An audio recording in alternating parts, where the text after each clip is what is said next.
Hi po! Beef pepper lunch style naman ang trip kong lutuin. Kasi minsan, deserve din natin mag-feel na nasa resto. Kahit nasa bahay lang. Unang hakbang, lagyan ng kaunting mantika. Sunod, ilagay ang beef. I-marinate ko pala to kagabi sa toyo at paminta.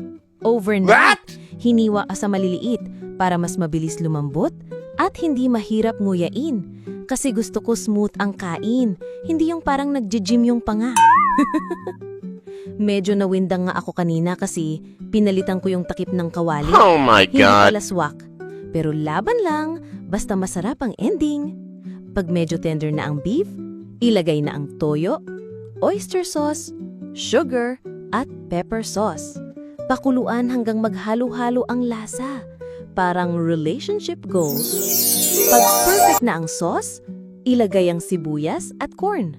Haluin, tapos takpan para mas lumambot. Then, the magic touch, butter at paminta. Last touch, onion leeks para sosyal tingnan. And ayan na. Titikman na uli ni Sir Ago. Sabi niya, nakatsamba na naman daw ako. Bye!